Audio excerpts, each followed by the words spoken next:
e o fim da era da igreja, que é muito importante isso. Amém? Bom, queridos, eu queria dizer para vocês que o livro de Apocalipse é um livro que muita gente não entende.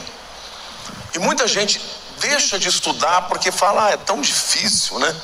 Então melhor não estudar. Mas existe uma promessa específica para esse livro. Quantos aqui sabem que ler a Bíblia é sempre muito bom?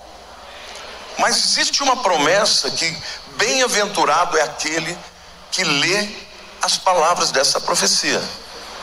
Então, o livro de Apocalipse é um livro muito importante para a gente estudar. Gente, eu queria fazer uma menção especial aqui também para a Leandra e para o Wilson, que são meus concunhados. Fiquem de pé também. Ontem eu ia apresentá-los, eu falei, mas é muita pretensão minha, né? Eles vêm aqui muito mais do que eu, né? Então, mas são queridos também como família. O livro de Apocalipse, é importante você entender que o capítulo 1, logo de cara, mostra de quem é essa revelação. O texto da palavra de Deus, lá em Apocalipse, capítulo 1, versículo 1, diz assim: revelação de Jesus Cristo, que Deus lhe deu para mostrar ao seu servo as coisas que em breve devem acontecer, e que ele, enviando por intermédio do seu anjo, notificou ao seu servo João. De quem que é a revelação, irmãos? De Jesus. Agora é interessante que o apóstolo João era o apóstolo mais chegado de Jesus. Ele era tão chegado de Jesus que quando ele se refere a si mesmo, ele não fala João, ele fala o apóstolo ou o discípulo a quem Jesus amava. Ele era muito chegado, né? Jesus tinha 12 apóstolos, 3 eram muito próximos e esse era o mais chegado. Agora, João viveu com Jesus 3 anos na terra e ele teve toda a intimidade do mundo. Mas aqui, quando Jesus se revela a ele, Jesus não estava mais naquela forma humana. Ele, quando apareceu para João, João ficou tão impactado com a visão que ele teve, que ele caiu de joelhos diante dos pés de Jesus. Jesus falou, não temas, sou eu. Mas o livro de Apocalipse apresenta o Cristo glorificado, não mais o Cordeiro de Deus que veio para morrer. Agora ele é apresentado como leão da tribo de Judá, aquele que vem para julgar o mundo. Amém? Então, o livro de Apocalipse, na verdade, é o próprio Jesus revelando tudo o que vai acontecer. E hoje, antes de eu começar a pregar, eu quero fazer esse panorama que é muito fácil para vocês entenderem.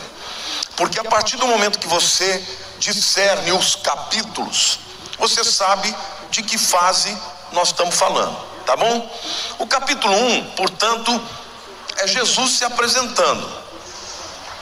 A revelação de Jesus, ele, né, com o corpo glorificado, cabelos brancos, os olhos como de chama de fogo, é algo extraordinário.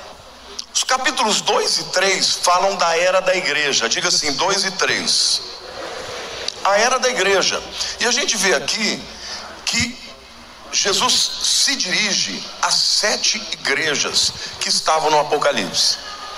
Estas igrejas, gente, elas existiram de fato. Eram 7 igrejas locais. Mas elas, cada uma delas, representa um período da igreja de Cristo, desde a igreja primitiva até quando Jesus voltar.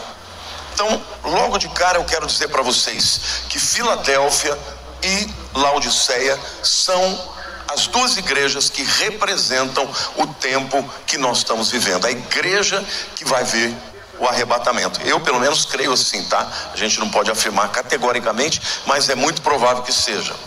Filadélfia, a igreja verdadeira, e Laodiceia, a igreja falsa, que parece que é, mas não é. É uma igreja que Jesus diz, olha, você é morno, Não é nem frio nem quente. Eu preferia que você fosse frio do que morno. Eu estou a ponto de vomitar da minha boca. Então, a igreja de Laodiceia é aquela igreja que não vai subir no arrebatamento. É aquela igreja que parece que é, mas é autossuficiente, não ama Jesus, não se interessa por Jesus. E eu não estou falando, né, de uma instituição, como por exemplo a igreja do Nazareno.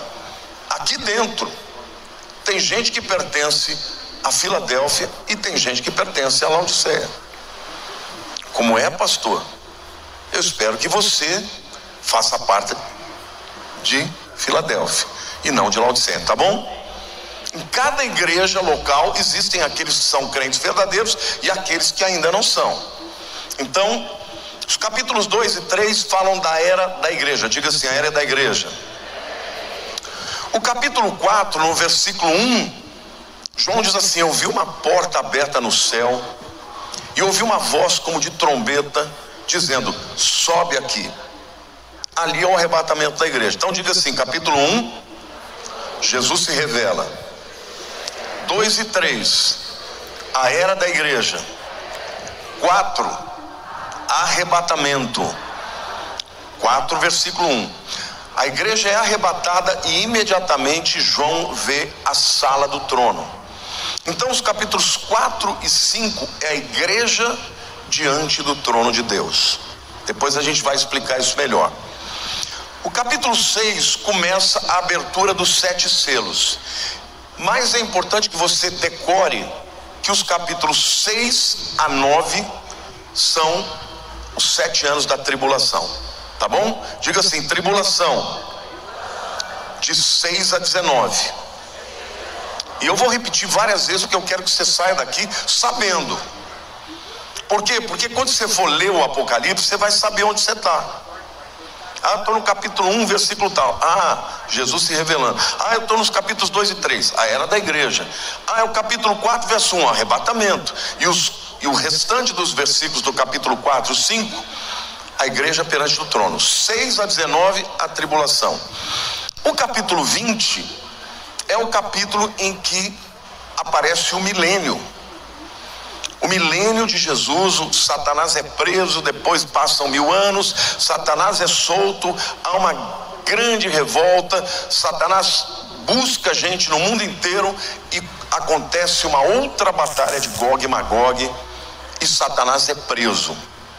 No capítulo 21, então, João começa a enxergar o que vai acontecer nos tempos eternos. Porque no final de Apocalipse 20 tem o juízo final. O juízo final é a última coisa que vai acontecer na terra do jeito que nós estamos hoje.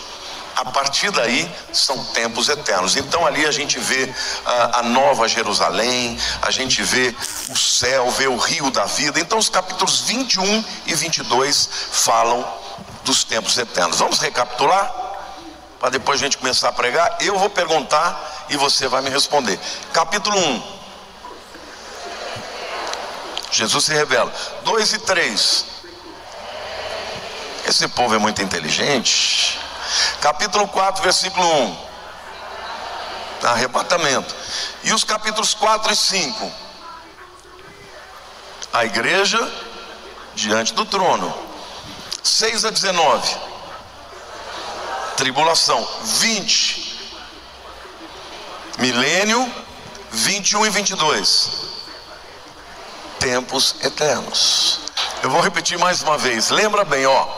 1, 2 e 3, 4, 4, 5, 6 a 19, 20, 21 e 22.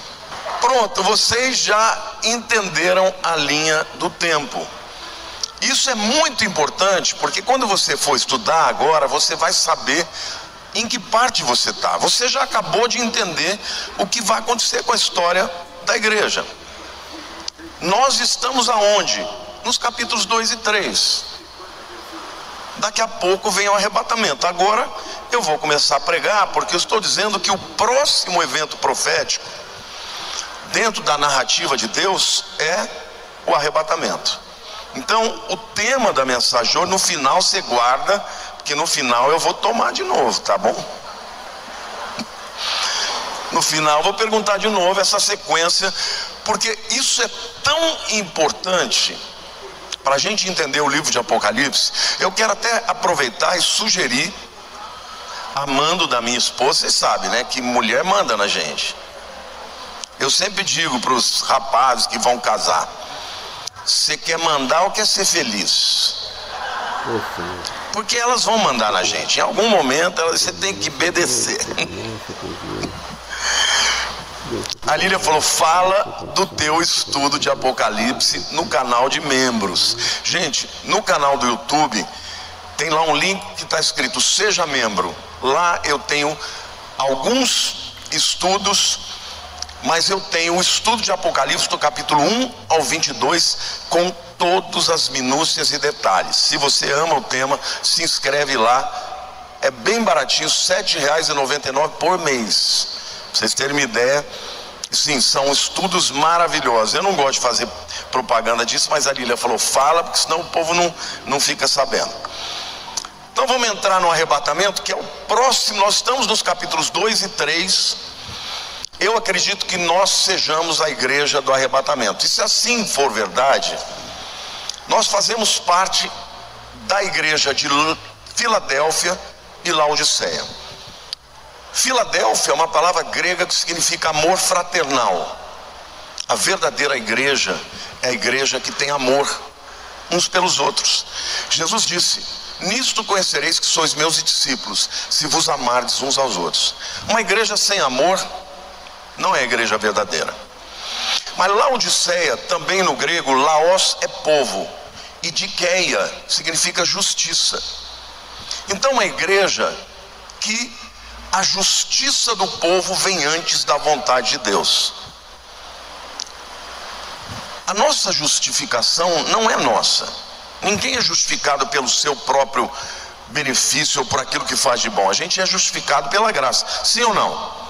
Então a igreja falsa é uma igreja que acha que ela merece, que ela tem direitos, que ela pode alcançar a salvação através da sua própria justiça. Bom, quando vier o arrebatamento, vai iniciar uma nova fase, que é a chamada tribulação. A primeira metade é tribulação, a segunda metade é grande tribulação. Esses 7 anos, gente, a própria Bíblia diz que é um tempo como nunca houve na história da humanidade. Hoje a gente fala dos piores tiranos que já existiram. Vocês poderiam mencionar alguém? Hitler. Hitler matou 6 milhões de pessoas simplesmente por uma etnia. Então a gente pensa, esse camarada é horroroso, mas tem outros. Stalin, Mao Tse Tung, que mataram milhões de pessoas nas revoluções. Mas eu quero dizer para vocês que esses camaradas, diante do anticristo, vão ser criancinha que você toma o pirulito da mão. O anticristo vai ser possuído pelo próprio Satanás. Então esse período da história você não vai querer participar. Diga para a pessoa do teu lado: você não vai querer estar aqui.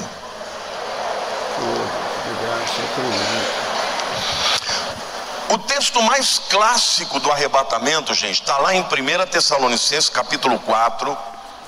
Nós vamos ler os versículos 13 a 18, que diz assim: não queremos, porém, irmãos, que sejais ignorantes com respeito aos que dormem. Está falando dos que morreram, tá?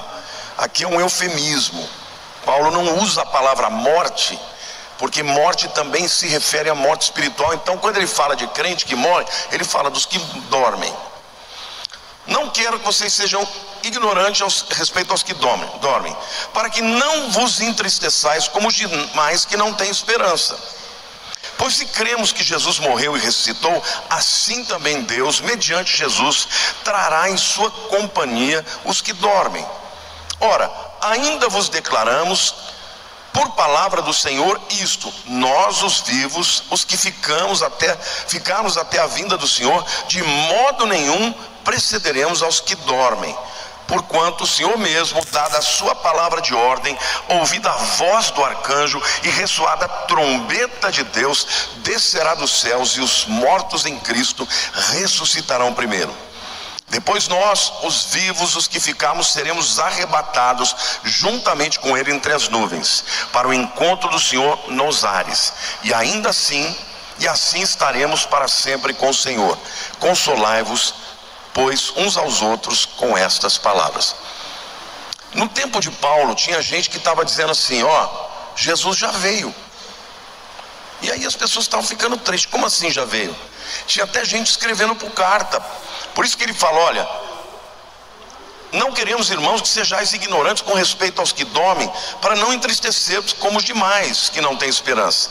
Porque se cremos que Jesus morreu e se ressuscitou, assim também Deus, mediante Jesus, trará em companhia os que dormem. E ele diz: quando chegar a hora de Jesus voltar, os mortos em Cristo, tá? Em Cristo, só os que creram em Jesus, ressuscitarão primeiro. E depois os vivos serão arrebatados no ar. Vai ser assim, um cabelésimo, um piscar de olhos. Primeiro os mortos que creram e depois os vivos.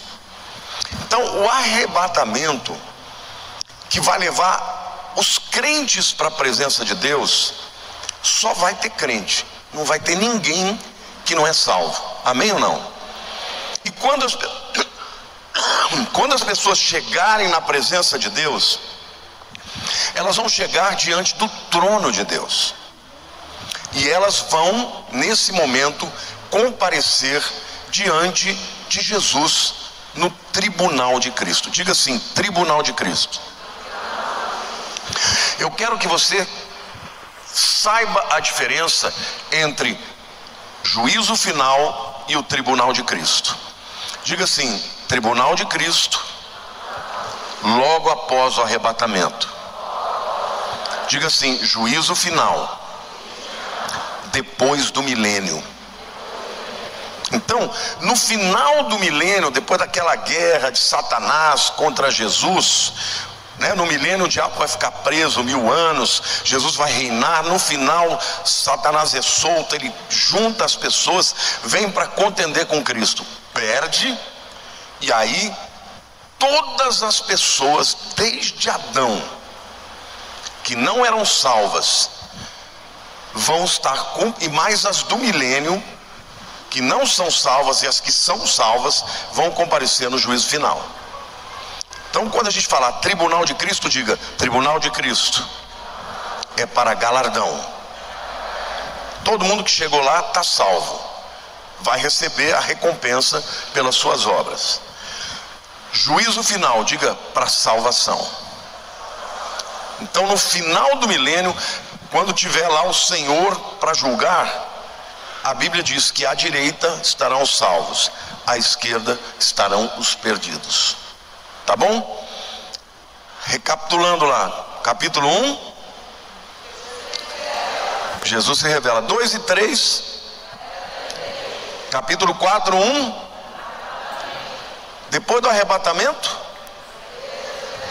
diante do trono. E dentro desse momento de diante do trono, tem o tribunal de Cristo. E eu vou ler para vocês aqui o julgamento dos crentes por suas obras. Mas diga assim: julgamento para galardão, não é para salvação. Eu vou mostrar aqui para vocês. 1 Coríntios 3, versículos 11 a 15. Eles estão projetando aqui os versículos? Vocês estão acompanhando? Não? Então vou ler mais devagar. 1 Coríntios 3, versículos 11 a 15. Porque ninguém pode lançar outro fundamento além do que foi posto, o qual é Jesus Cristo. Contudo, se o que alguém edifica sobre o fundamento é ouro, prata, pedras preciosas, madeira, feno, palha, manifesta se tornará a obra de cada um, pois o dia a demonstrará. Que dia é esse? Quando a gente comparecer perante Jesus. Porque está sendo revelada pelo fogo, e qual seja a obra de cada um, o próprio fogo aprovará. Se permanecer a obra de alguém que sobre o fundamento edificou, esse receberá galardão.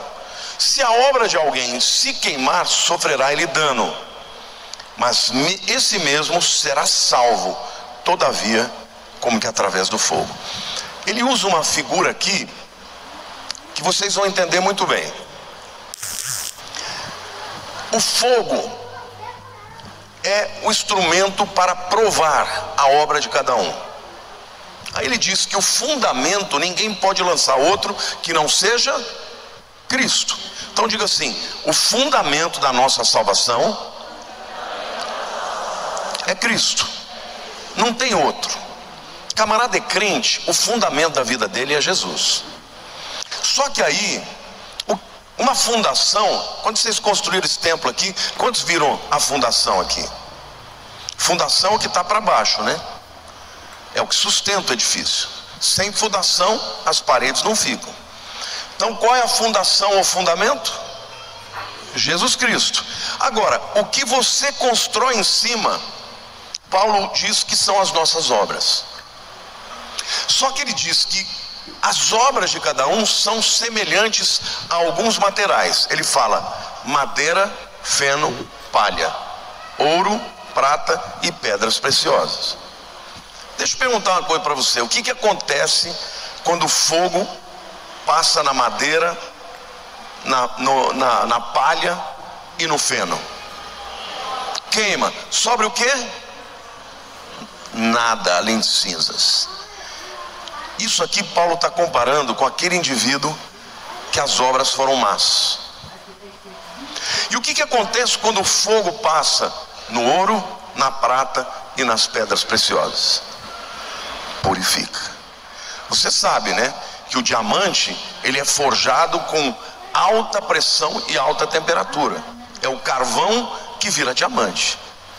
Então o que Paulo está dizendo é o seguinte: naquele dia você vai comparecer diante de Jesus. Por exemplo, um dia uma pessoa veio e pediu uma oferta. Ela estava passando fome e você tirou lá e deu R$100. Aquilo é uma boa obra? E se a pessoa, depois de ter dado aquela oferta, ela chega: irmãos, quero dar um testemunho. Fulano de tal estava precisando muito de mim, eu dei R$100 para ele. Glória a Deus. A obra dele virou pó. Então naquele dia, gente, quando você estiver diante de Jesus, tudo que você tiver feito ou falado, obras, ações, palavras, motivações, será julgado perante o fogo. E o fogo que vai passar por aquilo são os olhos de Jesus, como arde, como chama de fogo, que vai enxergar mais do que as obras, vai enxergar a intenção do coração. Então naquele dia, todas as nossas obras vão estar diante de nós, diante de Cristo. Algumas vão ser purificadas e outras vão ser queimadas. Mas o que acontece, e se o indivíduo não tiver nenhuma obra, nenhuma, que ficou? O que acontece com ele? Pergunta difícil, né? Alguém pode dizer? Eu vou ler para vocês.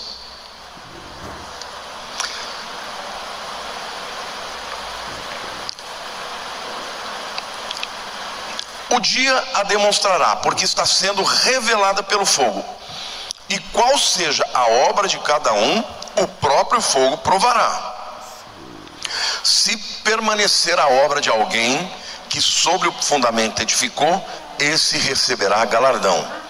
Se a obra de alguém se queimar, sofrerá ele dano ou perda, mas esse mesmo será salvo, todavia, como que através do fogo. Está claro ou não? O indivíduo perdeu a obra dele, porque a obra virou cinza, mas ele está salvo ou não? Está salvo. É o crente, vulgo crente churrasco. Ele vai chegar chamuscado, mas vai estar salvo. Você entendeu? Por isso todo mundo que chegar lá já está salvo. E quando chegar lá, cada uma das nossas obras, eu acredito que todos nós vamos ter obras que vão permanecer e outras que vão ser queimadas. Eu não acredito que um crente de verdade não vai ter nada que sobre, mas cada obra vai ser provada pelo fogo. Aquele que a obra permanecer vai receber galardão, recompensa por aquela atitude, por aquela obra.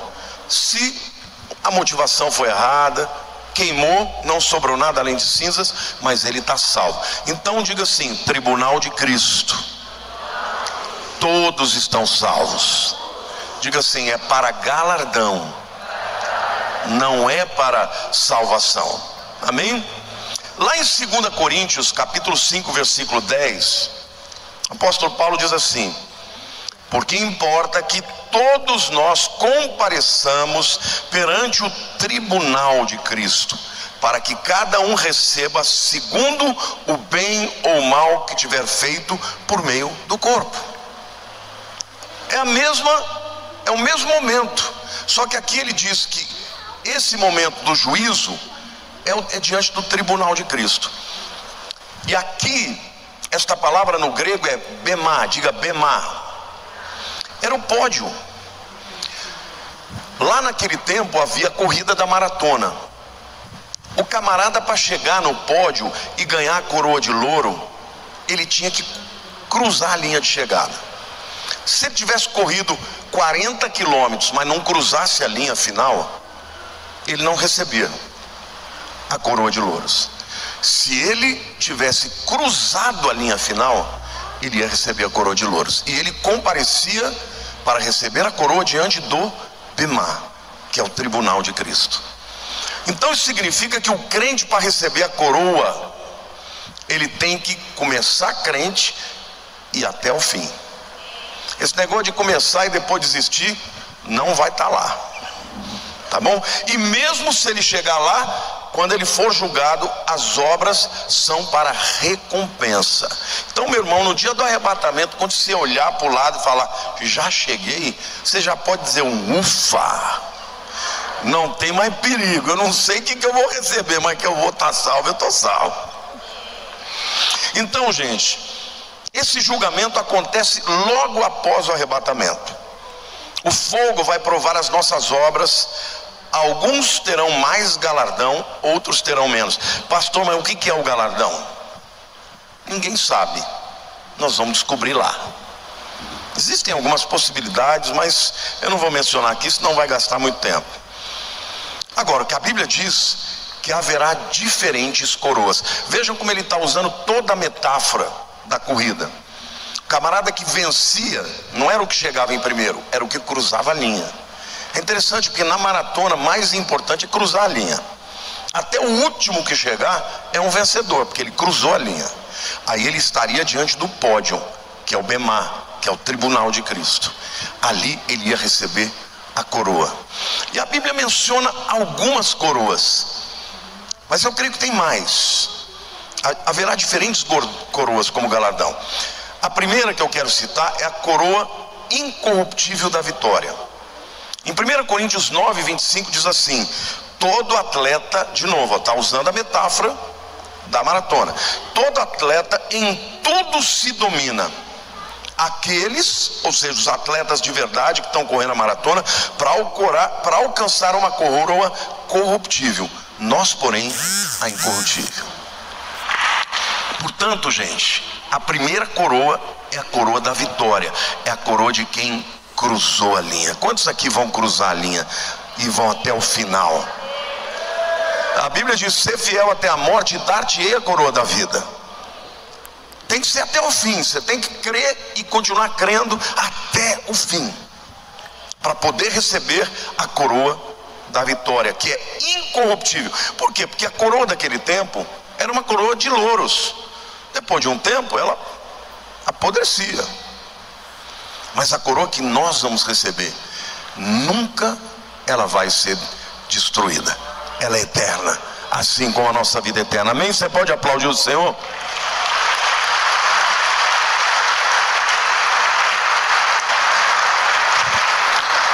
A segunda coroa, que representa um segundo tipo de galardão, é a coroa da vida, também chamada de coroa dos mártires.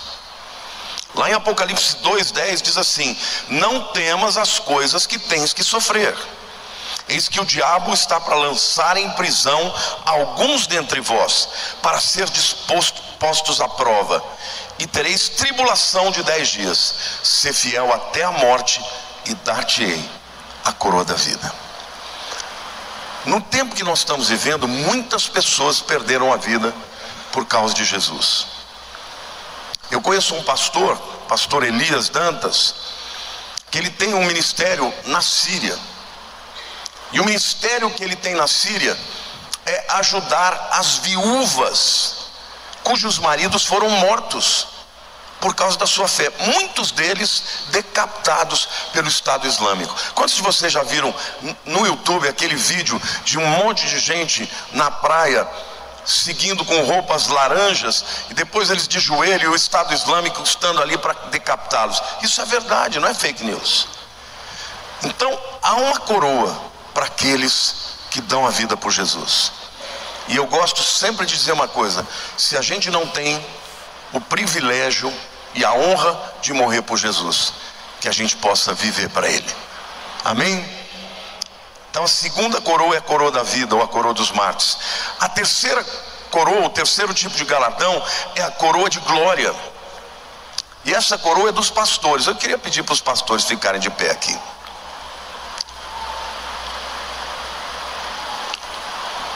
Tem algumas pessoas ainda que não têm o título de pastor, mas já tem o ministério de pastor. Eu vou ler para vocês e você talvez vai se encontrar aqui. 1 Pedro 5, de 2 a 4.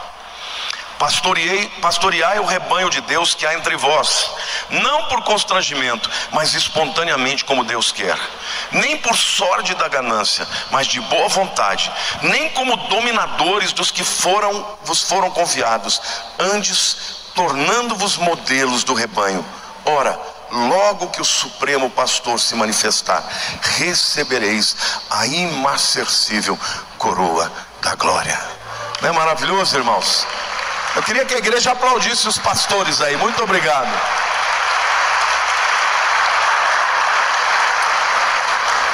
Aqui está um modelo de como tem que ser um pastor. Tem que fazer não por ganância. Hoje está cheio de pastor na internet que só quer o dinheiro das pessoas, que a grana é o que está em primeiro lugar. Esse camarada vai receber o galardão dos homens, não vai receber a coroa.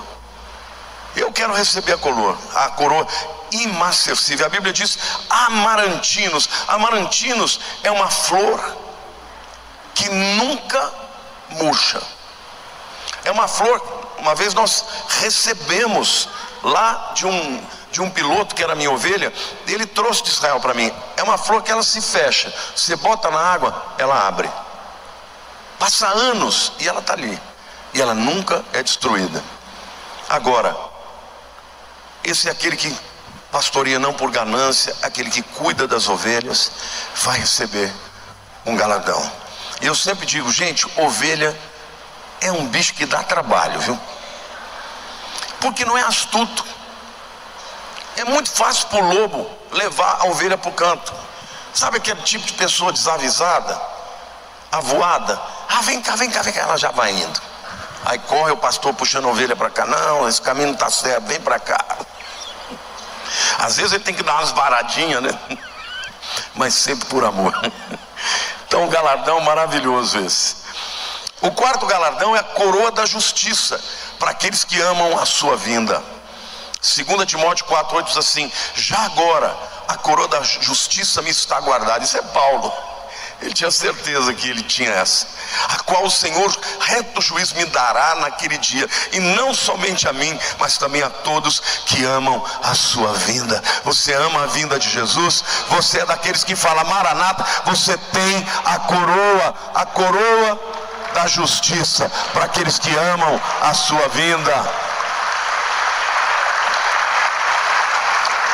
Então, querido, como é que você vai amar a vinda de Jesus se você não estudar sobre isso?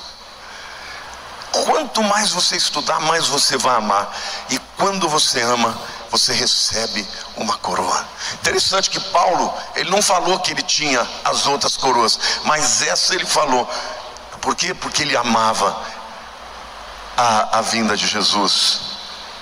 A quinta coroa que a Bíblia fala é a coroa da alegria, para aqueles que ganham almas. 1 Tessalonicenses 2,19 diz assim: pois quem é a nossa esperança ou alegria, ou coroa em quem exultamos na presença do Senhor Jesus em sua vinda? Não são vós. Vós sois realmente a nossa glória e a nossa alegria. Aleluia.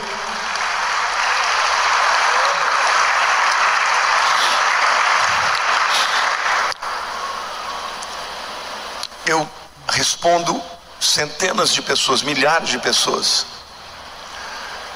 Eu não respondo, tem gente que me pergunta: eu tive um sonho. E aí vem com aqueles sonhos que nem o próprio Deus vai conseguir revelar. Eu não respondo uma coisa dessa, porque eu não sou a pessoa mais sábia do mundo. Mas quando alguém fala: pastor, estou querendo tirar minha vida. Ô pastor, eu aceitei Jesus, eu estou com depressão, o que eu faço? Essas pessoas eu respondo. Porque eu falo para Deus: um dia, quando eu chegar lá, eu quero ver as ovelhas que vão dizer: eu cheguei aqui porque você pregou o evangelho para mim, e eles serão a minha alegria e a minha coroa. Amém? Então pregue o evangelho, não é só para os pastores, é para todo aquele que ganha almas para Jesus. Amém? Então, o momento do tribunal de Cristo, gente, vai ser um momento que vai ter choro e vai ter alegria. A Bíblia diz que Ele enxugará toda lágrima do rosto das pessoas. Eu fico pensando como é que vai ser você estar diante do Senhor, sabendo que você não pode esconder nada diante dele. Nenhuma palavra, nenhum sentimento, tudo que você fez, até o que você não imaginava, vai ser exposto diante de nós, na presença dele. E embora estará toda aquela multidão de pessoas, cada um vai ter um encontro tete a tete com ele, ao mesmo tempo. E nesse momento eu creio que vai ser aquele momento de grande temor, mas ao mesmo tempo de grande alegria, porque o mesmo Senhor que será o juiz é o nosso advogado. Então, queridos, viva para Jesus, sabendo que um dia você vai ter um encontro com Ele. Peça a Ele: Senhor, me ajude através do Teu Espírito a viver para a glória do Teu nome. Eu não quero só fazer as coisas certas, eu quero fazer as coisas certas com o motivo correto. Porque eu quero naquele dia ouvir: filho, foste fiel no pouco, sobre o muito te colocarei, entra no gozo do teu Senhor. Amém? Glória a Deus. Mas agora começa a parte difícil. Jesus entra